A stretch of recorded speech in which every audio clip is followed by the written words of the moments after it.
우리에게 주시는 말씀은 낙심에 대한 말씀입니다. 낙심이라고 하는 것은요, 마음이 무거워져서 가라앉은 상태, 침체된 상태, 그래서 마음이 피곤하여 지쳐버린 상태를 의미합니다. 그래서 무언가를 계속해 나가기 힘든 상태가 되어버리는 것이 바로 이 낙심입니다. 우리는 신앙생활을 하면서요, 주님의 크신 은혜를 맛보며 누리다가도 자주 그리고 여러 번 낙심을 경험합니다. 낙심하는 사람이 있고 안 하는 사람이 있는 것이 아니라 환경에 따라서요, 크고 작은 정도의 차이만 있을 뿐이지 모든 신앙인들이 낙심을 경험합니다. 근데 이 모든 사람이 겪는 낙심인데, 이 낙심이 생각하는 것보다 영적인 손실이 굉장히 큽니다. 생각하는 것보다 더 큰 영적인 손실을 가져옵니다. 비전을 받고 열심히 신앙생활을 하고 사역을 해왔어도요, 한번 낙심하게 되면 비전이고 뭐고 생각하기 싫어집니다. 또 낙심은 엄청난 영적인 에너지를 방전시키는 능력을 가지고 있는데요, 한번 낙심하게 되면 지치고 힘들어서 아무것도 하기 싫어집니다. 기도하는 것도 싫어집니다. 말씀 보는 것도 싫어집니다. 예배 드리는 것도 힘겨워합니다. 방황하게 되는 것입니다. 방황하는 시간이 길어지면 길어질수록요, 이 영적인 손실은 기하급수적으로 늘어납니다. 종종 낙심하는 사람들에게 다가가면요, 그 사람들이 위로해 주려고 이렇게 다가가면 그 사람들이 이런 말을 해요. 나를 좀 그만 내버려 둬라. 이러다 시간 지나가면 괜찮아진다. 그냥 난 지금 혼자 있고 싶다. 이렇게 얘기하면서요, 자신의 방전된 영적 에너지를 지금 바로 재충전하려고 하는 그런 의지를 그냥 내려놔 버립니다. 그러고 싶은 생각이 없어요. 영적으로 재충전하고 싶은 생각이 없습니다. 회복에 대한 의지를 놓아버립니다. 어떻게 해야 할까요? 어떻게 해야 낙심에서 빨리 회복할 수 있을까요? 이 해답을 찾으려면요, 낙심이 언제 오는지 그리고 왜 오는지에 대해서 알고 있어야 합니다. 오늘 본문을 보면요, 엘리야가 나옵니다. 여러분, 엘리야가 누굽니까? 성경 역사에서 가장 위대한 선지자가 누구인가? 라고 물어보면 10중 8구는 그 대답으로 누굴 얘기합니까? 엘리야 얘기하지 않습니까? 죽음을 보지 않고 산채로 하늘에 불마차 타고 올라간 위대한 선지자 아닙니까? 근데 이 위대한 선지자 엘리야가요, 오늘 본문을 보니 낙심을 하고 있습니다. 엘리야 같은 위대한 선지자도 낙심을 했다는 것이 자주 그리고 여러 번 낙심하여 넘어지는 우리에게 크게 위로가 되는 것은 사실이나, 단순히 위로받고 또 마음에 위로받는 것에 끝나지 말고 오늘 본문에서 엘리야가 언제 낙심을 하였는지, 그리고 왜 낙심을 하였는지에 대해서 발견하시고요, 어떻게 해야 빨리 낙심에서 회복해서 영적 손실을 막을 수 있을지 우리에게 주시는 말씀을 잘 받으시기 바랍니다. 먼저 엘리야의 낙심하는 모습을 보면서 낙심하는 사람이 갖는 패턴을 발견하시기 바랍니다. 낙심한 엘리야가 향한 곳이 어디입니까? 먹을 것도 없고 사람도 없고 아무것도 없는 광야입니다. 그냥 벗어나고 싶은 겁니다. 광야로 도망을 했어요. 그리고 광야에서도요, 하루를 한참 걸어야지 나오는 로뎀나무가 있는 곳입니다. 엘리야는 그 로뎀나무 아래에서 하나님께 자신의 생명을 거두어 달라고 부탁하고 있습니다. 자신은 자신의 조상들보다 부족한 종이고 모자란 믿음이라고 고백합니다. 그러니 쓸모없는 자신의 생명을 그냥 거두어 달라고 얘기하고 있는 것입니다. 이제는 하나님 일을 못하겠으니 데려가 달라고 진심 반, 투정 반 하나님께 어필하고 있는 것입니다. 그래서 누워서 굶어 죽을 심산으로 될 대로 되라는 식으로 잠을 청합니다. 하나님께서는요, 그러한 엘리야에게 천사를 보내서 2차례에 걸쳐서 음식과 물을 먹이십니다. 그렇게 힘을 얻은 엘리야가 향한 곳이 어디입니까? 여호와의 산 호렙입니다. 여호와의 산 호렙, 이 호렙산은 다른 말로 신의 산이라고도 하고요, 모세가 하나님을 만났던 그 가시떨기나무가 있었던 것이 호렙산이고요, 모세가 십계명을 받았던 것도 호렙산입니다. 그래서 여호와의 산이라고 이름을 칭합니다. 근데 이 엘리야가 여호와의 산 호렙으로 간 이유가 하나님을 만나기 위해서 간 것이 아니라, 영적으로 회복하기 위해서 간 것이 아니라, 순전히 도피하기 위해서 아무도 없는 곳으로 간 것이 호렙산이었던 것입니다. 그것도 아무도 없는 굴 속에 혼자 들어가서 처박혀 있습니다. 하나님께는 죽여달라고 해놓고서는요, 죽임당하는 것이 두려워 광야로, 또 호렙산으로, 또 굴속으로 피신하여 있는 것입니다. 그때 하나님의 음성이 엘리야에게 들립니다. 엘리야야, 네가 왜 여기 있느냐? 여러분, 이 말씀이 무슨 뜻입니까? 엘리야가 지금 있어서는 안 되는 자리에 있다는 것입니다. 있어야 할 자리를 벗어났다는 의미입니다. 그러면 있어야 할 자리는 어디입니까? 오늘 본문 밑에 15절 16절을 보면 나오는데요, 여호와께서 그에게 이르시되 너는 네 길을 돌이켜 광야를 통하여 다메섹으로 가서 이르거든 하사엘에게 기름을 부어 아람의 왕이 되게 하고, 너는 또 님시의 아들 예후에게 기름을 부어 이스라엘의 왕이 되게 하고, 또 아벨 무홀라 사벳의 아들 엘리사에게 기름을 부어 너를 대신하여 선지자가 되게 하라. 하나님께서 엘리야에게 가라고 말씀하시는 장소가 있습니다. 어디인가 하니 광야를 거쳐서 다시 본인이 나왔던 곳 북이스라엘로 다시 되돌아가라고 하는 것입니다. 본래 있었던 장소로 되돌아가라고 하는 것입니다. 다시 사명지로 가라고 말씀하시는 것입니다. 벗어났던 그 자리, 도망쳤던 그 자리로 다시 되돌아가라고 말씀하시는 것입니다. 그곳이 네가 있어야 하는 자리라고 말씀하시는 것입니다. 낙심하는 신앙인의 패턴이 바로 이렇습니다. 원래 있던 자리에서 벗어나려고 합니다. 도망하려고 합니다. 그래서 비전이고 사역이고 뭐고 아무것도 안 하고 아무도 알지 못하는 곳으로 자꾸 숨어들려고 합니다. 지치고 힘이 들어서 벗어나려고 합니다. 마음을 둘 사역지로, 마음을 둘 장소로 사역지를 택하는 것이 아니라 어디를 택하는가 하면 음지를 택하는 겁니다. 하나님의 손길이 안 미칠 만한 곳, 그 음지를 택하는 것입니다. 여러분 한번 떠올려 보세요. 여러분들이 낙심했을 때 여러분들의 행동 패턴이 그렇지 않았습니까? 이제 언제 낙심을 하게 되는지 알아야 합니다. 우리는 언제 낙심을 하게 될까요? 죄를 지을 때 낙심하게 될까요?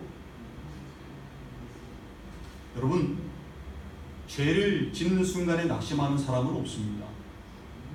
죄를 지을 때는요, 그냥 죄를 즐기는 것이지 그것으로 낙심하는 사람은 없습니다. 예를 들어서 주님과의 영적인 교제를 등한시하고 스마트폰만 보는 사람, 스마트폰만 보는 사람은 그 스마트폰 보면서 낙심합니까? 낙심 안 하죠. 영적으로 게으른 것도 죄인데 스마트폰 보면서 낙심하며 마음이 무거운 사람 없습니다. 그냥 그 스마트폰을 즐길 뿐입니다. 음란함에 중독되어 있는 사람이 음란을 즐기면서 낙심하는 일 없습니다. 그냥 음란을 즐길 뿐입니다. 사람이라는 존재는요, 겉으로 확실한 문제가 드러나지 않는 단계에서는 제대로 반성하지 못하는 존재입니다.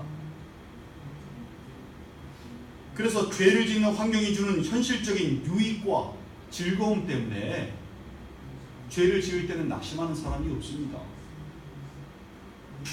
그렇다면 언제 낙심을 하게 될까요? 죄를 짓고 나서 죄책감이 밀려올 때 낙심하게 될까요? 그럴싸하지요.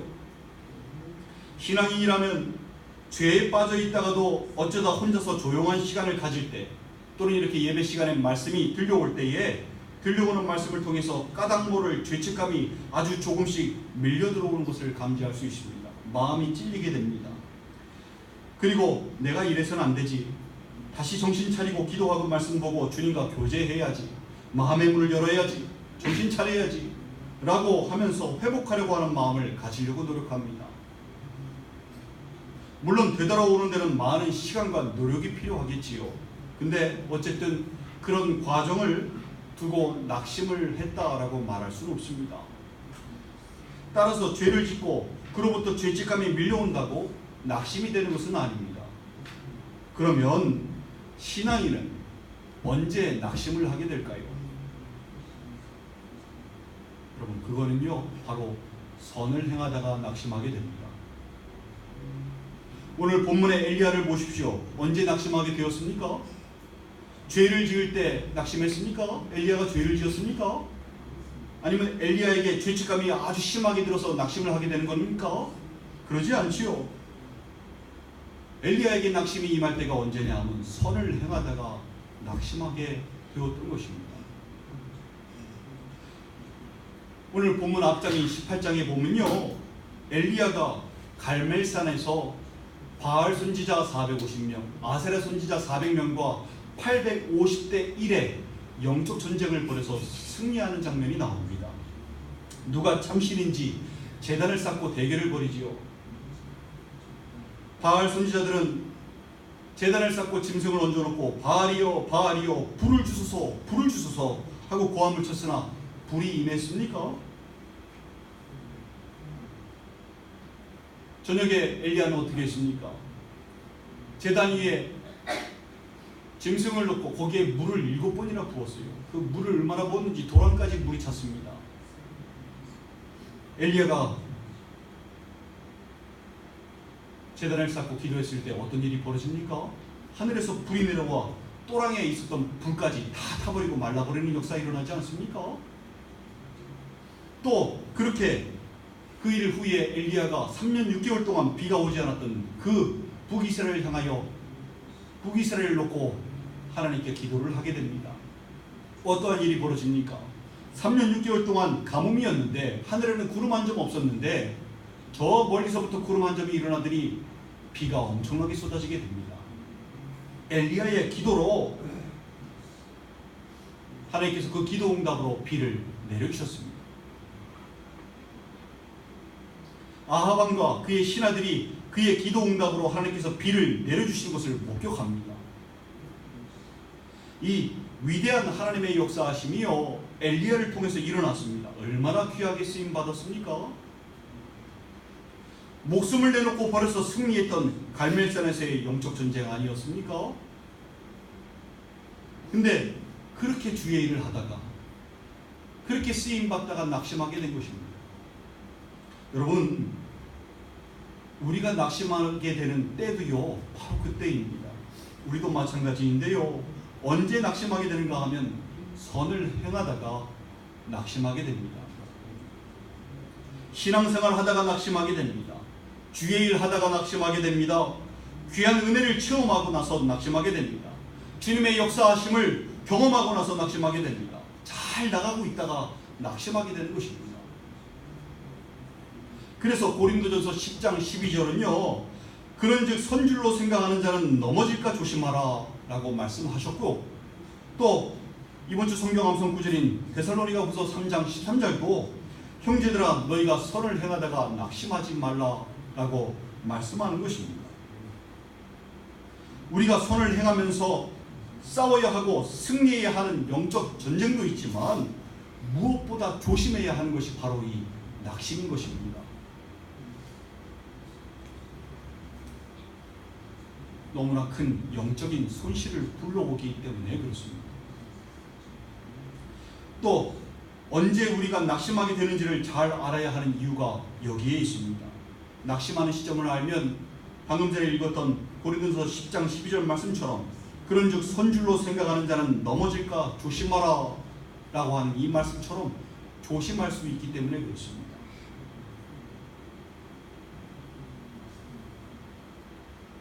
우리는 선을 행하다가 낙심하게 됩니다.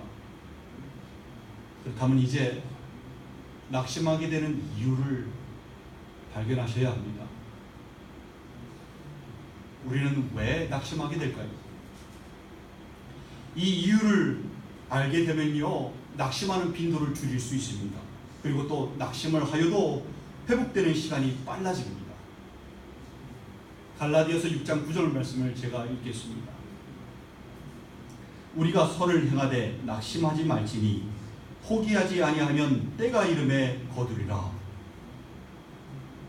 여러분, 이 말씀 안에는 우리가 낙심하는 이유가 들어 있습니다. 제가 다시 한번 읽을 테니까 한번 발견해 보시기 바랍니다. 우리가 선을 행하되 낙심하지 말지니 포기하지 아니하면 때가 이름에 거두리라. 우리가 낙심하는 이유가 이 속에 숨어 있는데 발견하셨습니까? 이게 뭐냐 하면요, 열매가 빨리 나타날 줄 기대했는데 그 기대한 것보다 열매가 훨씬 늦게 나타나니까 낙심하게 되는 것입니다.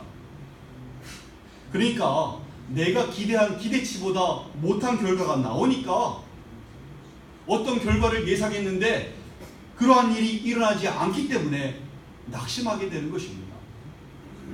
오늘 엘리야를 보십시오. 엘리야가 갈멜산에서 850대 1로 목숨을 걸고 싸워서 승리하고, 그리고 또 3년 6개월 동안 내리지 않았던 비를 기도함으로 내리게 하였던 것을 경험하고, 그가 기대했던 것이 무엇이었겠습니까? 무언가 기대했지 않겠습니까? 우상 숭배했던 이스라엘의 회개운동이 일어나고, 그동안 내가 잘못했다, 용서해다오 라고 하는 아방의 사과가,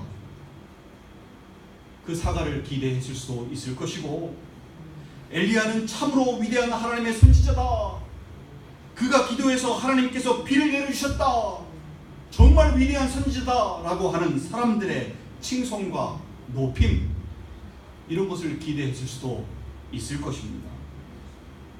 이런 기대들 중에 어떤 기대들이 그가 가지고 있었던 기대들이었는지 모르겠으나 적어도 오늘 본문 위에 나오는 2절과 같은 그러한 결과는 아니었을 것입니다. 2절에 그가 그 일을 버리고 내려오자마자 어떤 일이 있었는가 하면, 이세벨이요, 아하방의 부인 이세벨이 2절에서 이렇게 얘기합니다. 내가 내일 이맘때에는 반드시 네 생명을 저 사람들 중에 한 사람의 생명과 같게 하리라. 그렇게 하지 않으면 신들이 내게 벌 위에 벌을 내림이 마땅하니라. 라고 이게 뭐냐면요, 살인맹세를 하는 겁니다.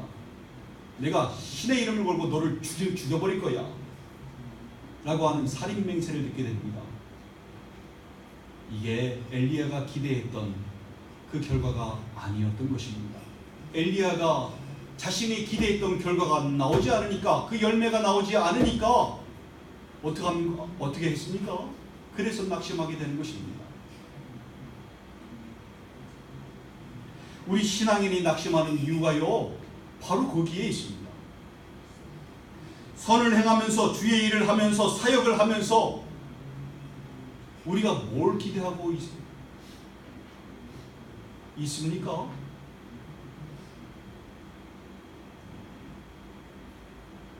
우리는요, 당장 눈에 보이는 열매들, 결과들, 보상들을 기대하고 있습니다.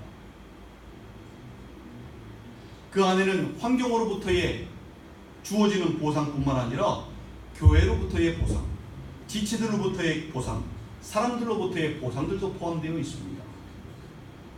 교회와 지체들로부터의 격려, 위로, 칭찬, 높임, 이런 것들도 포함되어 있습니다. 근데 그 기대하는 보상들이 나에게 보여지지 않을 때는 어떻게 되겠습니까? 낙심하게 되는 것입니다. 누구 잘못입니까?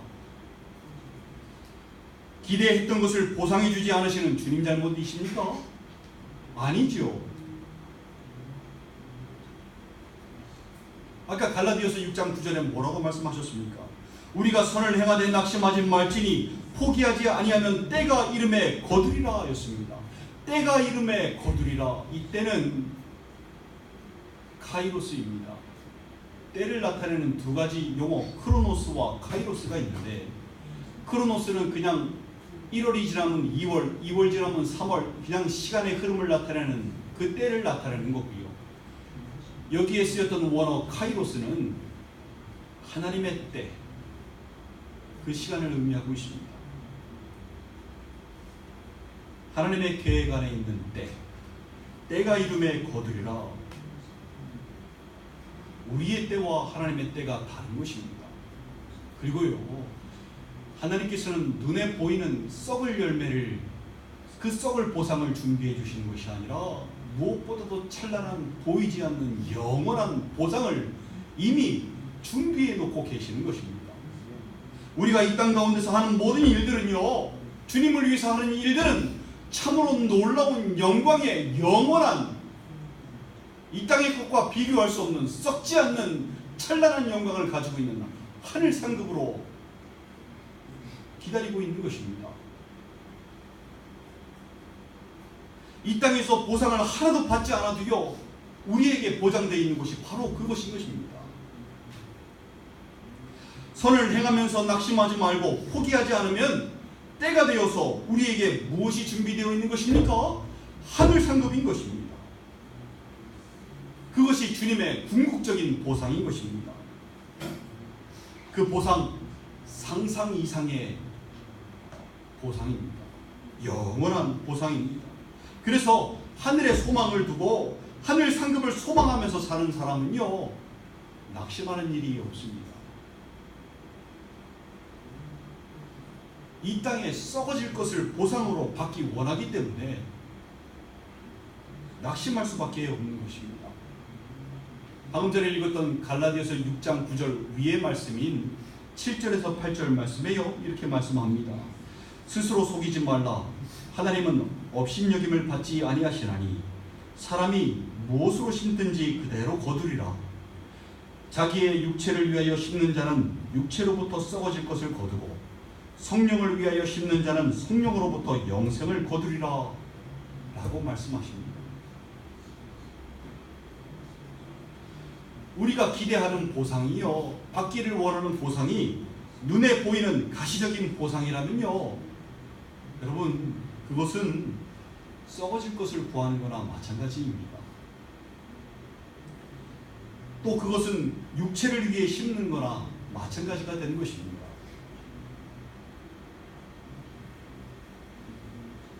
성령을 위하여 심는 자는 성령으로부터 영생을 거둔다고 하였습니다.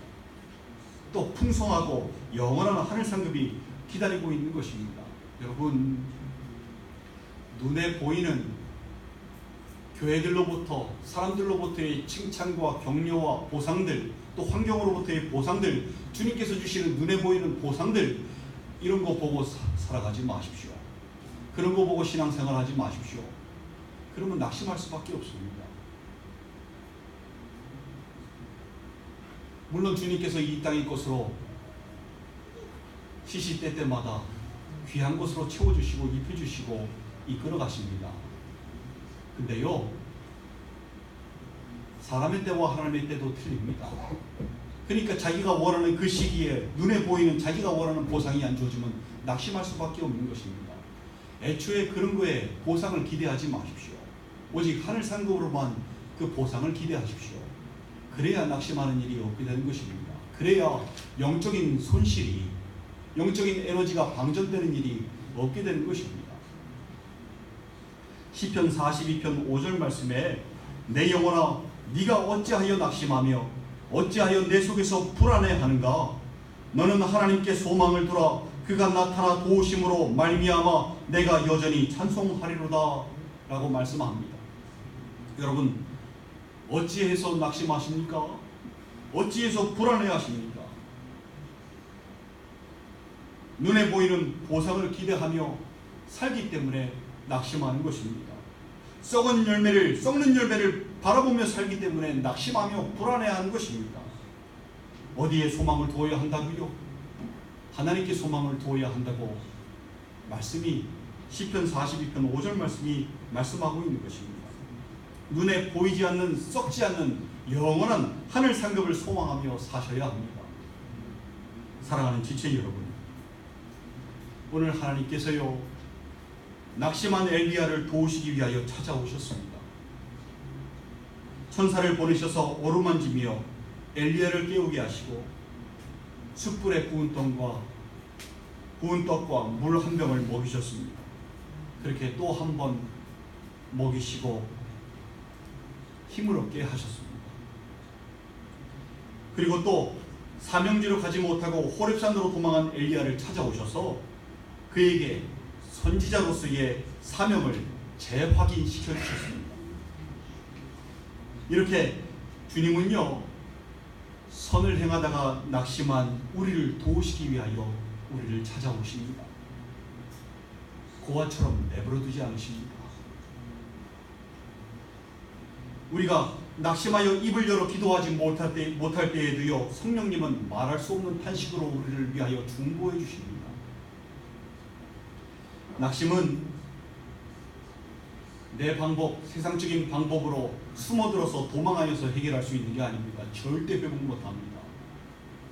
낙심을 해결할 수 있는 유일한 방법은 나를 도우시기 위해 찾아오시는 주님을 다시 붙들고 일어서셔야 하는 것입니다. 그게 낙심을 이겨낼 수 있는, 회복할 수 있는 유일한 길입니다. 주님께서 주시는 힘으로 회복해야 합니다. 가만히 놔두면 자연적으로 시간이 지남에 따라 회복되는 것이 아닙니다. 음지로 숨어들어서 마음을 무겁게 하고 있으면 저절로 회복되는 것이 아닙니다. 내가 왜 낙심하였는지 깨달으셔야 합니다. 하늘 상급 이외의 것을 구하며 살았던 자신을 발견하셔야 합니다. 그리고 주님의 십자가 앞에 다시 나와 무릎 꿇고 도우시는 주님의 못자국 난 손을, 내미시는 그 손을 붙들고 나를 위하여 놓으신 생명의 길, 구원의 길, 십자가의 길을 다시 걸어가야 하는 것입니다. 그 길 끝에 서 계시는 주님을 바라보시며 표대를 향하여 거기에만 소망을 두고 그곳에서만 보상을 받으려고 하는 마음으로 하늘 상급을 소망으로 두시고 살아가야 합니다. 낙심으로 인해서 영적인 에너지를, 그 영적인 에너지가 방전되도록 방치하지 마시고 주님의 도우심으로 내미시는 손을, 못잡는 손을 붙드시고 일어서시고 다시 주님과 함께 나아가시는 여러분들 되시기를 주님의 이름으로 간절히 축원드립니다. 함께 기도하시겠습니다.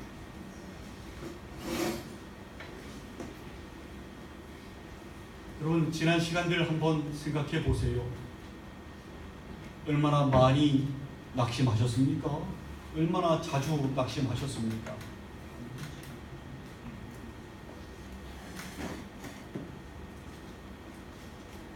주의 일 하다가, 신앙생활 하다가 뭔가 열심을 갖고 해보려고 했는데 낙심을 했던 이유가 무엇입니까? 눈에 보이는 썩는 열매를 보상으로 기대했기 때문에 현실에서 주는 그거보다 못한 결과에 마음이 무거워져서 낙심하였던 것입니다. 정작 주님께서 하늘에 준비해 놓으신 그 하늘 상급을 바라보지 못하고 영원한 성령의 열매를 바라보지 못하고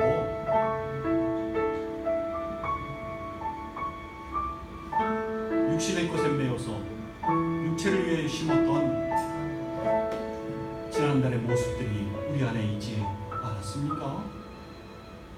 그게 잘못된 겁니다. 그것 때문에 낙심을 하였던 겁니다.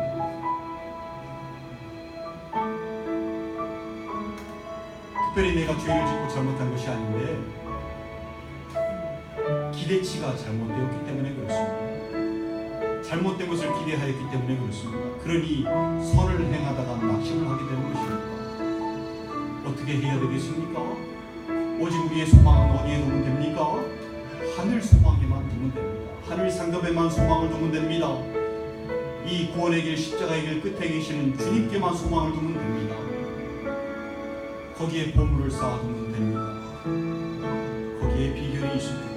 이 시간 우리 자신을 내려놓으면서 다시 한번 각오하고 다짐하는 시간 되었으면 좋겠습니다. 아버지, 낙심함으로 영적인 에너지를 깎아먹는 일 없게 인도하여 주시옵소서. 방전하는 일 없게 인도하여 주시옵소서. 영적인 손실을 가져오지 않게 인도하여 주시옵소서. 아버지, 나를 붙들어 주시옵소서. 우리 함께 기도하시겠습니다.